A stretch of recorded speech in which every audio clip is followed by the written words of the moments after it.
Hola, bienvenidos a un nuevo short de opositoresguardiacivil.com. Hoy vamos a ver un concepto que está contenido en el artículo 1 de la Constitución de 1978. Este concepto es Estado social y democrático de derecho.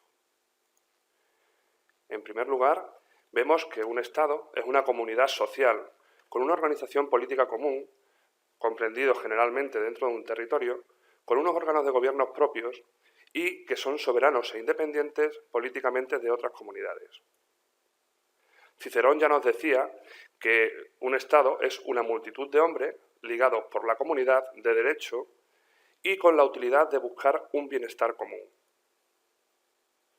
Asimismo, vemos que un Estado social se considera que es un sistema sociopolítico y económico definido por un conjunto de condiciones jurídicas, políticas y económicas.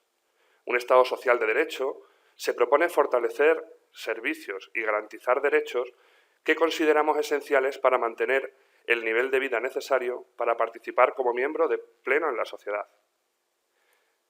Estos derechos o condiciones son, por ejemplo, la asistencia sanitaria, la salud, educación pública, trabajo y vivienda dignos, asistencia social y, en definitiva, que garantice los denominados derechos sociales mediante el reconocimiento en la legislación. Por otra parte, el Estado democrático es una forma de organización social que atribuye la titularidad del poder al conjunto de la ciudadanía. En este sentido estricto, la democracia es una forma de organización de un Estado en la cual las decisiones colectivas son adoptadas por el pueblo, mediante mecanismos de participación directa o indirecta, que le confieren legitimidad a sus representantes. Así, el Estado de Derecho es aquel en el que la actuación de todos sus integrantes se halla sometida incondicionalmente a la ley, como vemos en el artículo 9 de la Constitución, en la que nos dicen que todos los ciudadanos y poderes públicos están sujetos a la Constitución y al resto del ordenamiento jurídico. En un Estado de Derecho, ni siquiera la mayoría puede promover una actuación institucional contraria a la ley, por muy mayoritaria que sea la voluntad de hacerlo. Una democracia que no fuese, a su vez, un Estado de Derecho, corre el peligro de convertirse en una dictadura de la mayoría, en el que los derechos de las minorías no serían respetados.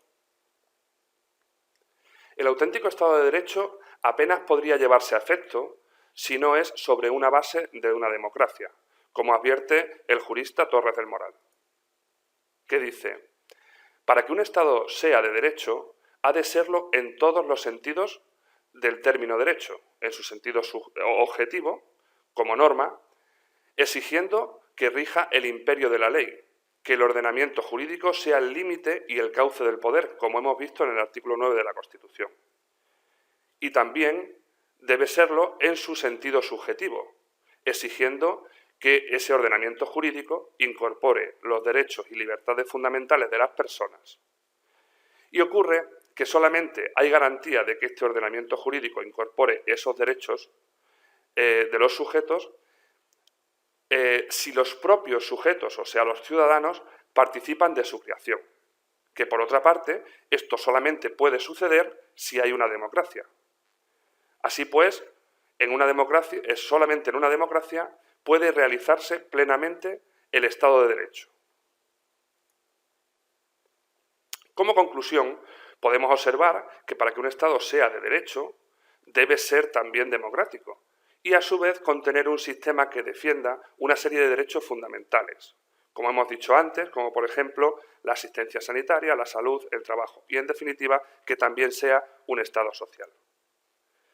De aquí la explicación de que la Constitución nos diga que España se constituye en un Estado social y democrático de derecho. Hasta aquí el primer vídeo short de Opositores Guardia Civil. Espero que os haya gustado. Gracias.